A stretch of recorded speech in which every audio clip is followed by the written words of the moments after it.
tal, mis queridos hermanos y amigos? Qué gran bendición poder estar nuevamente con ustedes compartiendo mi cuaderno espiritual. Este trimestre estamos hablando acerca de ser bienaventurados. Esta semana nos estamos enfocando en hablar acerca de bienaventurados los que tienen hambre y sed de justicia.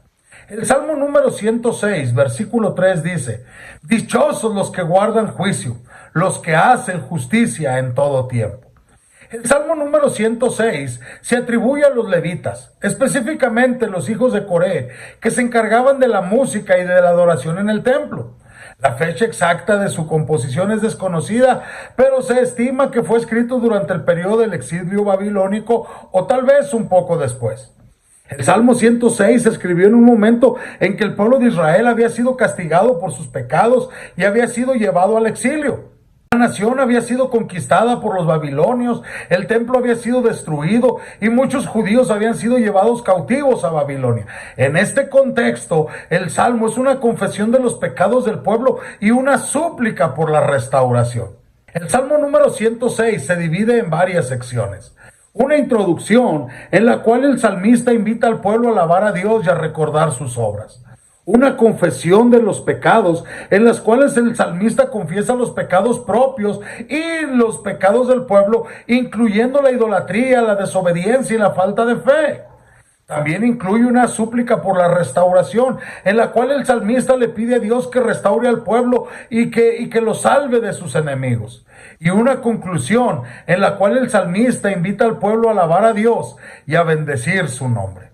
El tema principal del Salmo es la confesión de pecados y la súplica por la restauración.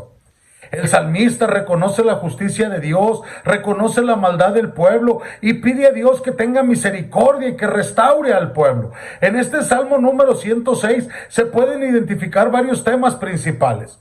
La historia de Israel, donde el Salmo es una reflexión sobre la historia del pueblo de Israel desde la salida de Egipto hasta el exilio babilónico. Se habla de la idolatría, que es un tema recurrente en el Salmo y se utiliza para ilustrar la infidelidad del pueblo hacia Dios.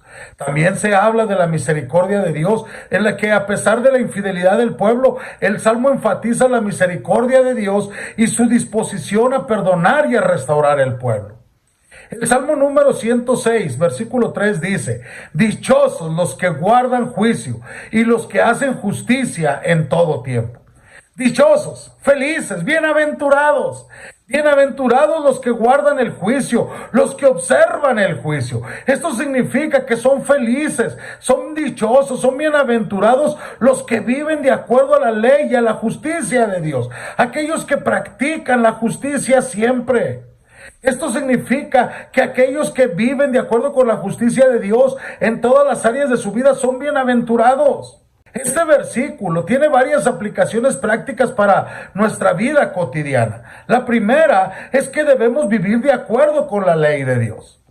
Debemos esforzarnos por vivir de acuerdo con su voluntad, con su justicia, tal como ha sido revelada en las Escrituras. Y esto significa que debemos estudiar la Biblia y aplicar sus enseñanzas a nuestra vida. Eso también significa que debemos practicar la justicia en todas las áreas de nuestra vida. Debemos esforzarnos por practicar la justicia en todo nuestro vivir, incluyendo nuestras relaciones con los demás, incluyendo nuestro trabajo, incluyendo nuestras finanzas, incluyendo cómo nos relacionamos en la iglesia, con nuestros semejantes, con los incrédulos, con los creyentes. ¿Por qué? Porque al hacer esto estaremos buscando siempre la bendición de Dios. Y por eso nuestro pasaje nos dice que somos dichosos cuando guardamos el juicio, cuando hacemos lo correcto. Aquellos que buscan hacer la justicia de Dios en todo tiempo son bienaventurados. Bienaventurados los que tienen hambre y sed de justicia. Que el Señor te bendiga.